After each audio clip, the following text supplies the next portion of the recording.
Good afternoon students.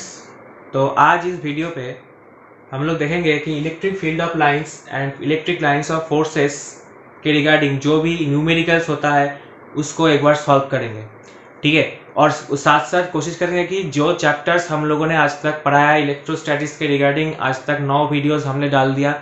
9 videos के अंतर्गत जितना भी जेई मेंस और जेई एडवांस का न्यूमेरिकल्स होता है वो एक दफ़ा सॉल्व करने की कोशिश करेंगे। तो पहले बच्चों एकदम बेसिक क्वेश्चन से स्टार्ट करते हैं, ठीक है। बेसिक क्वेश्चन से regarding electric lines of force, एकदम बेसिक क्वेश्चंस। तो इधर बोला गया है, देखो बच्चों, कि इस जो electric fields of lines of forces का जो डायग्राम दिया गया है उससे आपको फाइंड आउट करना है कि Q1, Q2, Q3 चार्ज का साइन क्या होगा।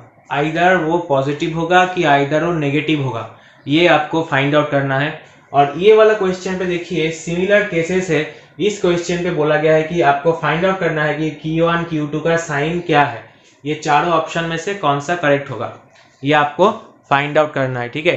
तो एक बार पॉज करके आप क्वेश्चन को सॉल्व करने की कोशिश कीजिए, और सॉल्व नहीं हो रहा तो फिर ऑन करके सॉल्यूशन देख लीजिएगा, ठीक है। तो बच्चों देखो, मैंने आपको बोला था कि Q1 चार्ज से कोई भी चार्ज अगर पॉजिटिव है तो इलेक्ट्रिक लाइंस ऑफ फोर्स उससे रेडियली आउटवर्ड डायरेक्शन पे निकलते हैं।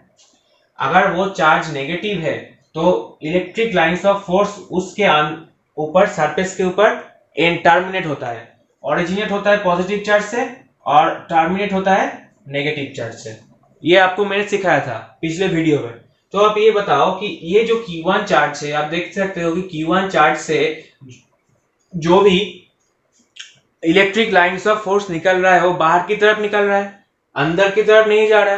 तो इससे हम कंक्लूड क्या कर सकते हैं बच्चों, Q1 का चार्ज होगा पॉजिटिव, क्योंकि ओरिजिनेटेड फ्रॉम पॉजिटिव चार्ज से electric lines of force originate होता है। आप देखो Q2 चार्ज के केस में क्या लिखेंगे, Q2 चार्जेस में देखेंगे कि हर एक electric lines of force Q2 charges के ऊपर टर्मिनेट हो रहा है। हर एक electric lines of force Q2 charges के ऊपर टर्मिनेट हो रहा है। इसका मतलब हम बोल सकते हैं क्या, Q2 इज नेगेटिव। Q2 क्या है, नेगेटिव, क्योंकि हर एक electric lines of force terminate हो रहा है। और सिमिलरली Q3 के बारे में क्या बोलेंगे बच्चों, Q3 से फिर से आप देखोगे कि इलेक्ट्रिक लाइंस ऑफ फोर्स फिर से Q3 से बाहर की तरफ जा रहा है। इससे हमें पता चल सकता है कि ये चार्ज मेरा है पॉजिटिव।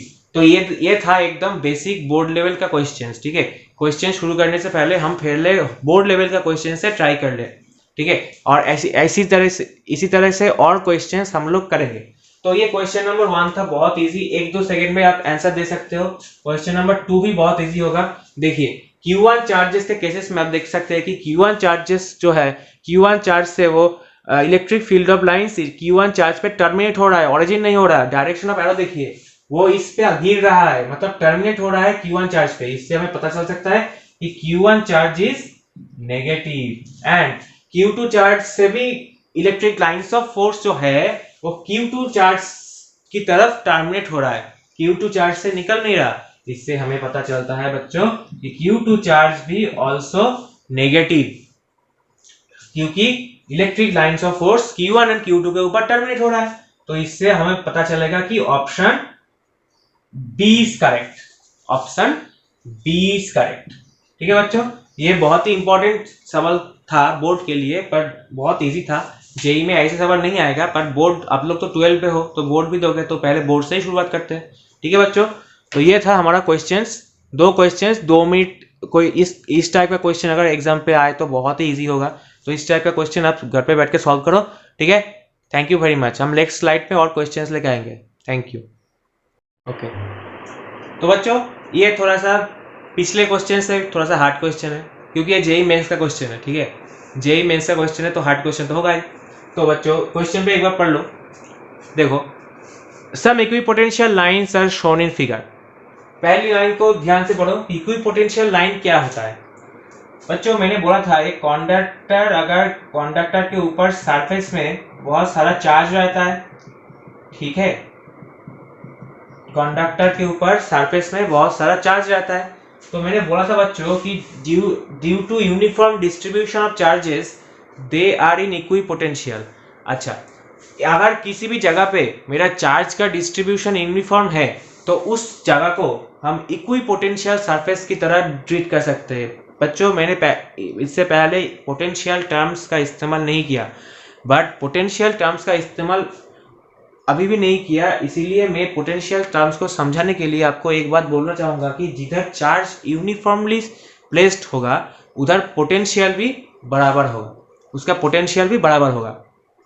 इसका मतलब है कि इसका मतलब ये है कि कोई भी चार्ज को इधर जितना भी चार्ज है ना, उस चार्ज को इनफाइनाइट से इतने दूर तक इस कंडक्टर के सरफेस तक लाने में सबको बराबर काम करना पड़ेगा, सबको बराबर काम करना पड़ेगा। सिमिलरली अगर सेम एनर्जी सबको मिलेगा तो सब कंडक्टर को छोड़ के इनफाइनाइट तक चला जाएगा। तो ये है मेरे इक्विपोटेंशियल का मतलब कि इस इलेक्ट्रिक फील्ड के अंदर कोई बाहर से कोई चार्ज को लाने के लिए, बाहर से कोई चार्ज को एट एनी पॉइंट पे लाने के लिए आपको बराबर काम करना पड़ेगा। मतलब कि मेरे पास एक स्मॉल चार्ज है प्लस क्यू, उसको इनफाइनाइट डिस्टेंस से इस पॉइंट तक लाने के लिए आपको इस पॉइंट पे लाना चाहते हो, इस पॉइंट पे लाना चाहते हो, इस पॉइंट पे लाना चाहते हो, आपको काम करना पड़ेगा बराबर। क्यों? क्योंकि सबका पोटेंशियल बराबर है, कोई सब इक्विपोटेंशियल सरफेस है।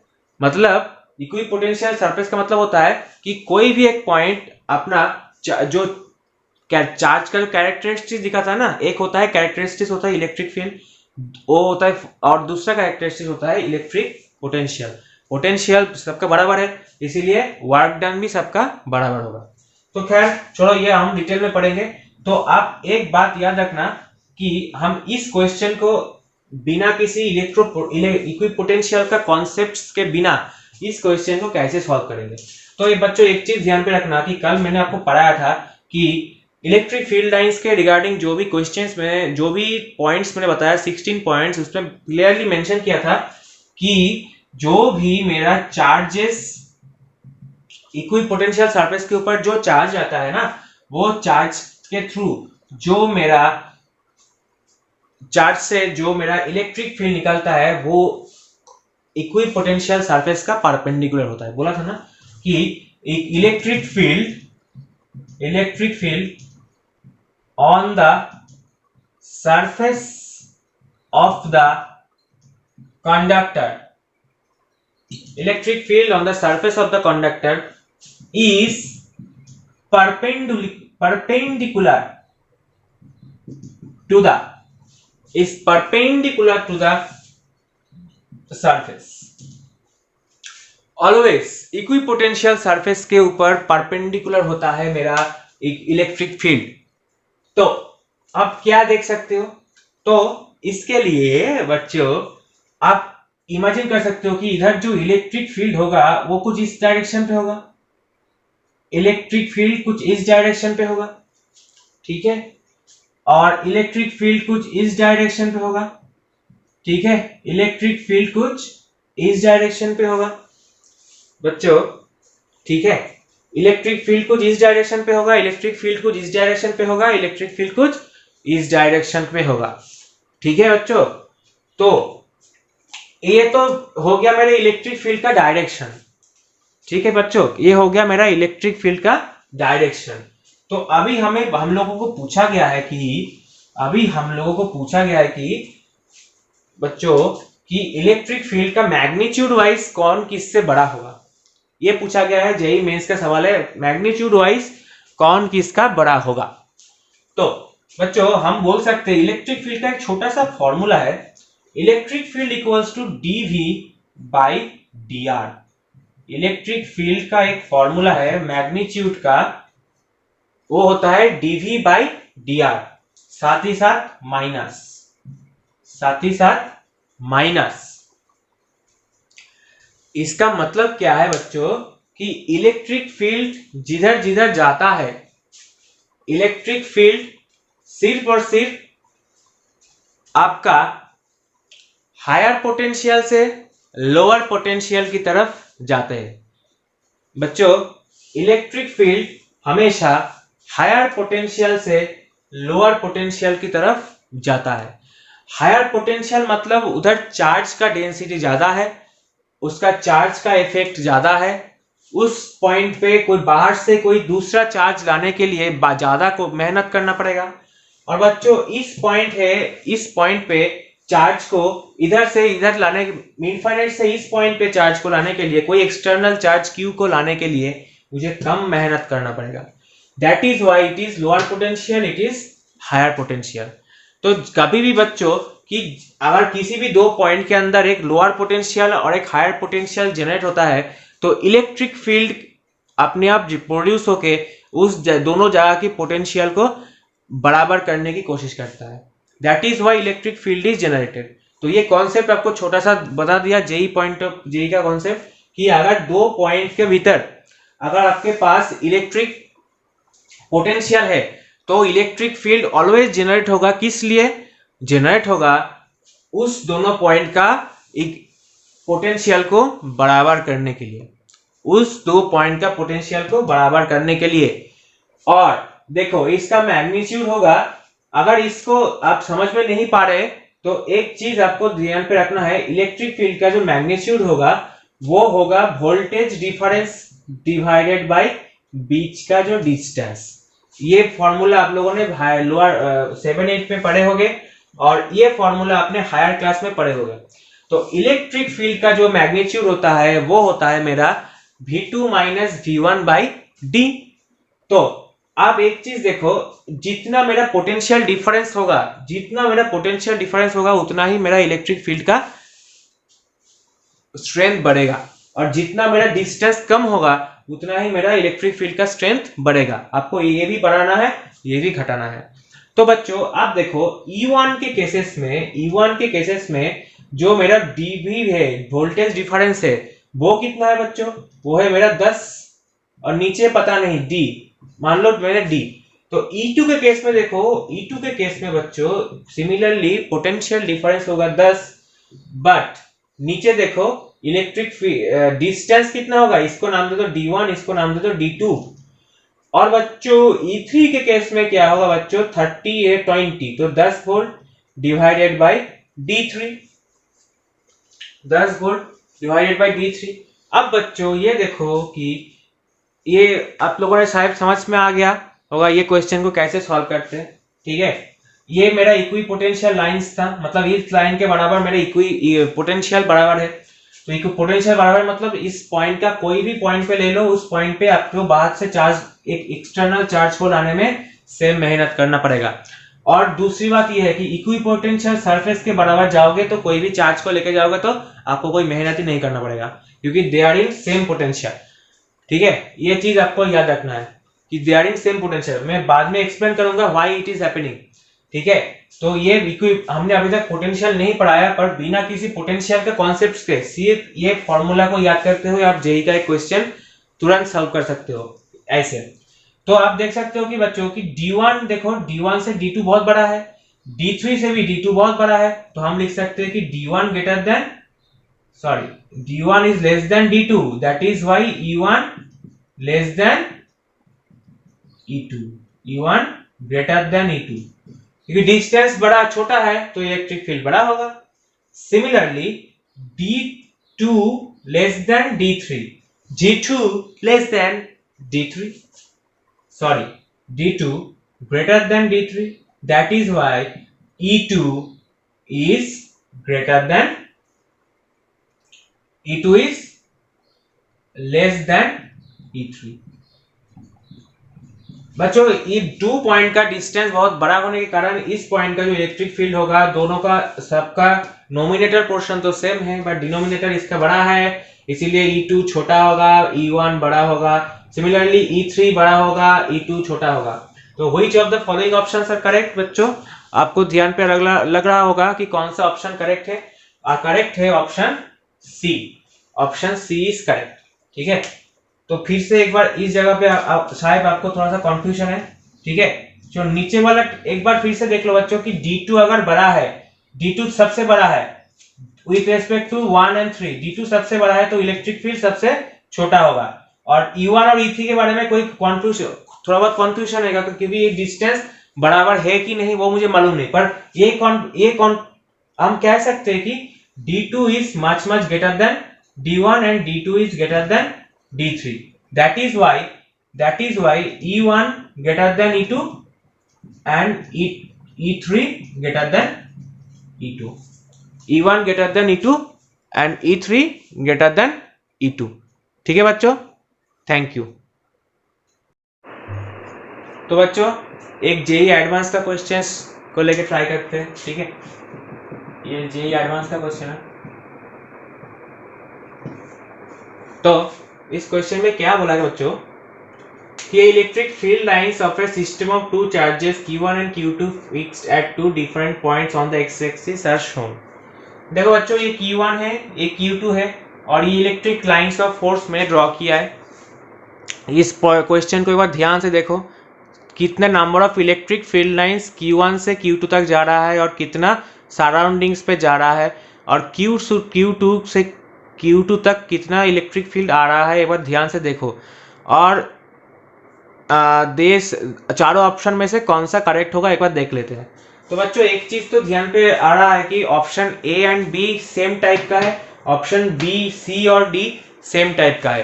तो इन दोनों में से कोई एक हो सकता है और इन दोनों में से कोई एक हो सकता है, ठीक है बच्चों।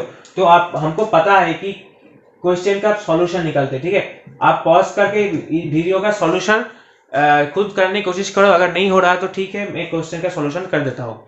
तो देखो बच्चों हमें पता है कि Q1 का जो मैग्नीट्यूड होता है वो प्रोपोर्शनल टू होता है number of electric field lines. Electric field lines, तो इलेक्ट्रिक फील्ड लाइंस बच्चों मेरे पास जितना होगा उतना ही मेरे पास Q1 चार्ज उतना ही ज्यादा होगा, ठीक है बच्चों। जितना मेरे Q1 चार्ज से जितना नंबर ऑफ इलेक्ट्रिक फील्ड उसके पास टर्मिनेट होगा और ओरिजिनेट होगा उसके प्रोपोर्शनल होगा उसका चार्ज। तो बच्चों ये होता है कोई भी चार्ज का मैग्नीट्यूड निकालने का तरीका। तो बच्चों Q1 charge will be proportional to कितना होगा बच्चों, 1 2 3 4 5 6 7 8 9 10 11 12 13 इलेक्ट्रिक फील्ड जा रहा है, तो ये चार्ज भी होगा 13 के बराबर, 13 टाइम्स के बराबर होगा। और बच्चों 13 एक नंबर है तो उसके प्रोपोर्शनल होगा। बाद में इसको अलग समझाते हैं। Q2 will be proportional to बच्चों 1 2 3 4 5 6 7 8 9, Q2 will be proportional to 9। तो हम बोल सकते हैं कि Q1 by Q2 equals to 13 by 9 mod Q1 by Q2 will be 13 by 9। ये आपको ध्यान पे रखना है कि जितना नंबर ऑफ मेरे इलेक्ट्रिक फील्ड लाइंस होगा उसके प्रोपोर्शनल होगा मेरा चार्ज का मैग्नीट्यूड। बट साइन वाइज क्या होगा बच्चों, Q1 will be पॉजिटिव। क्यों बच्चों, क्योंकि Q1 चार्ज से electric field of lines originate हो रहा है, तो Q1 will be positive and Q2 charge से ये टर्मिनेट हो रहा है। Q2 चार्ज तक electric lines of force terminate हो रहा है, तो Q1 and Q2 are positive and negative respectively, ठीक है बच्चों। और चार्ज मैग्नीट्यूड किसका ज्यादा है बच्चों, Q1 का। मैग्नीट्यूड किसका हायर है, Q1 has higher magnitude then Q2।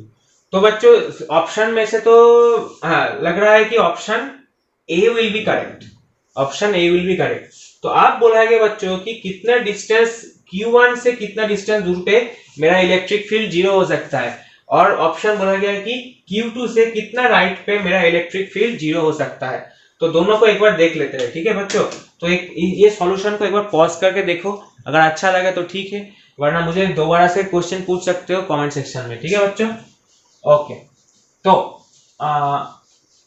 Next question पे मैं देखता हूं कि अगर मान लो कि मेरे पास एक पॉजिटिव चार्ज है एक नेगेटिव चार्ज है, और पॉजिटिव चार्ज का मेरा मैग्नीट्यूड ज्यादा है, तो मैंने बोला था कि इन केस में इलेक्ट्रिक फील्ड जीरो कब होगा, इक्विलिब्रियम पोजीशन कब होगा, अगर दोनों पॉजिटिव चार्ज होता तो इस बीच में कोई पॉइंट पे होता। अगर कोई भी अगर एक पॉजिटिव और एक नेगेटिव चार्ज है, तो मैंने बोला था बच्चों कि इलेक्ट्रिक फील्ड कब जीरो होता है, आइदर दिस साइड और दिस साइड। किसके ऊपर डिपेंड करता है बच्चों, किसका मैग्नीट्यूड ज्यादा है, जिसका मैग्नीट्यूड ज्यादा है उससे दूर होगा, जिसका मैग्नीट्यूड कम है, मान लो कि इसका मैग्नीट्यूड कम है, तो मेरा इस केस में electric field will be zero होगा इस डायरेक्शन पे। मान लो कि मेरे पास इस चार्ज का मैग्नीट्यूड ज्यादा है, तो ये क्या हो जाएगा बच्चों, ये होगा किस दिशा में इलेक्ट्रिक फील्ड ज्यादा होगा वो डिपेंड नहीं करता पॉजिटिव और नेगेटिव के ऊपर, वो डिपेंड करता है सिर्फ मैग्नीट्यूड के ऊपर। दैट इज वाई इस डायरेक्शन पे मेरा इलेक्ट्रिक फील्ड जीरो हो सकता है अगर ये चार्ज मेरा छोटा हो तो, इस चार्ज का मैग्नीट्यूड छोटा हो तो। अगर इस चार्ज का मैग्नीट्यूड छोटा है तो इस केस में ये इस पॉइंट पे मेरा इलेक्ट्रिक फील्ड जीरो हो जाएगा। सो बच्चों हम लोग देखेंगे कि दोनों चार्ज में से किस चार्ज छोटा है मैग्नीट्यूड वाइज। हमें पता है कि Q1 by Q2 is equals to 13/9, Q1 by Q2 is 13/9, that is why 13/9 है तो छोटा कौन सा है बच्चों, छोटा है Q2 छोटा है, इसका मतलब Q2 चार्ज के राइट साइड में मेरा इलेक्ट्रिक फील्ड जीरो हो जाएगा। तो option D is correct. At a finite distance to the right of Q2 electric field is zero. आपको इलेक्ट्रिक फील्ड का इक्विलिब्रियम कंडीशन मैंने पढ़ाया था, उस कंडीशन से ये क्वेश्चन को सॉल्व करना बहुत इजी है। अगर कुछ चीजें जो कंक्लूजन में ड्रॉ करता हो, अगर वो कंक्लूजन आपको अच्छा लगे और कंक्लूजन से अगर आप सब कंक्लूजन आपको याद रखना जरूरी है, क्योंकि उस कंक्लूजन से आप कुछ भी क्वेश्चंस एक चुटकियों में सॉल्व कर सकते हो, आपको टाइम देने की कोई जरूरत नहीं है। That is why JEE preparation is necessary. आपको एक्स्ट्रा मेहनत करना पड़ता है, बोर्ड के अलावा, बोर्ड के प्रिपरेशन से अलावा मेहनत करना पड़ता है। ठीक है बच्चों, थैंक यू वेरी मच। बच्चों नेक्स्ट क्वेश्चन पे हम लोग जा रहे हैं। तो नेक्स्ट क्वेश्चन में क्या बोला गया बच्चों, पूछा गया है कि एक thin semi circular ring of radius r जिसके ऊपर टोटल चार्ज है q, uniformly distributed on it, तो the net field E at the centre of the O will be. तो बच्चों इस क्वेश्चन को सॉल्व करने से पहले बच्चों मैंने आपको थ्योरी में एक पढ़ाया था एक चीज, आपको शायद याद होगा कि अगर कोई भी एक सर्कुलर आर्क हो जिसका एंगल सबटेंड किया है सेंटर पे अल्फा और चार्ज है उसका Q और चार्ज डेंसिटी है उसका लैम्डा, तो उस केस में मैंने बोला था net electric field at centre O at point O पे होता है K lambda by R, provided lambda R इसका radius of the circular arc, 2K lambda by R sine alpha by 2। ये वाला फॉर्मूला आप एक बार फिर से मेरा वीडियो देखो कि electric field for continuous charged bodies, ठीक है, एक्सटेंडेड बॉडीज के केस में, कंटिन्यूअस चार्ज बॉडीज के केस में मैंने जो पढ़ाया था, ये बहुत ही एक इंपॉर्टेंट कंक्लूजन था कि electric field eight point O will B sign alpha by 2 and directed exactly opposite to the vertical axis of that circular arc, exactly in the direction along actually हम बोल सकते हैं along negative y axis, negative y axis के along इसका direction होता था। तो electric field is a vector quantity, magnitude के साथ साथ डायरेक्शन भी चाहिए। बच्चों ये फॉर्मूला कहाँ से आया, मैं इसको बहुत अच्छी तरीके से डिराइव किया हो मैंने वीडियोस पे, 1 घंटे का वीडियो है, बहुत सारा क्वेश्चंस के ऊपर डिस्कस किया है। तो बच्चों ये मैंने बोला था कि ये वाला जो टर्म्स है ये आपको याद रखना है, ठीक है। तो ये वाला टर्म से ही हम आगे जाके इसको सॉल्व करेंगे। तो बच्चों ये जो सेमी सर्कुलर आर्क है, ये एक सेमी सर्कुलर आर्क है, इसका मतलब मेरे जो अल्फा का वैल्यू होगा वो होगा 180 डिग्री और पाई, अल्फा का वैल्यू होगा पाई, के का वैल्यू होगा बच्चों 1/4 पाई इप्सिलॉन नॉट, ठीक है। क्योंकि देखो चारों ऑप्शन इप्सिलॉन नॉट पे ही है, तो हम लोग बोल सकते हैं कि इप्सिलॉन चेंज नहीं हुआ है, इप्सिलॉन का वैल्यू कोई मीडियम मेरा एआर भी है, एआर और वैक्यूम कुछ भी हो सकता है। लैम्डा का वैल्यू बच्चों क्या होगा, क्यू चार्ज डिस्ट्रीब्यूटेड है कितना एरिया पे बच्चों, ये जो सेमी सर्कुलर आर्क है इसका सरकमफरेंस होता है पाई आर, तो इसका पाई आर एरिया पे मेरे पास क्यू चार्ज है, तो uniform charge density lambda will be Q by pi R. तो ई नेट कितना होगा बच्चों, ई नेट हो जाएगा मेरा 2 into 1/4 pi epsilon naught, 2 into 1/4 pi epsilon naught multiplied by Q by pi R multiplied by sine alpha by 2, alpha का value कितना बच्चों पाई बाई 2, ठीक है। और डायरेक्शन किधर बच्चों, डायरेक्शन होगा अलोंग द, अगर मान लो कि आपका सिमेट्रिक एक्सिस कौन सा है, पहले आपको वो फाइंड आउट करना है। मान लो कि आपका सिमेट्रिक एक्सिस है इस फिगर में वाई एक्सिस, वो इलेक्ट्रिक फील्ड का, नेट इलेक्ट्रिक फील्ड का डायरेक्शन होता है along the symmetric line, sorry along the axis of symmetry, along the axis of symmetry. मेरे एक्सिस ऑफ सिमेट्री ये है क्योंकि इसका इस तरफ जो भी पोर्शन है उसका मिरर इमेज है, ठीक है। तो ये इसके अलोंग ही मेरा y का डायरेक्शन होगा, नेट ई नेट का डायरेक्शन होगा, ये आपको याद रखना है। तो बच्चों इलेक्ट्रिक फील्ड का डायरेक्शन होगा वेक्टोरिकली माइनस जे, तो हो जाएगा बच्चों q by 2 pi square epsilon not r, 2 pi square epsilon not r, और ये फॉर्मूला पे r ऑलरेडी था ना, तो नीचे एक 1 बाई r आएगा, नीचे एक r आएगा, तो होगा r स्क्वायर, माइनस साइन बाहर आएगा तो हो जाएगा j, ठीक है बच्चों। तो option will be option C is correct, C is, option C is correct, ठीक है बच्चों, ऑप्शन सी इज करेक्ट। अब ध्यान से देख सकते हो, सिर्फ आपको एक डेरिवेशन याद रखना है, E net equals to 2k lambda by R sine alpha by 2 into J, ये मैंने थ्योरी पे बता दिया है, ठीक है। Thank you very much.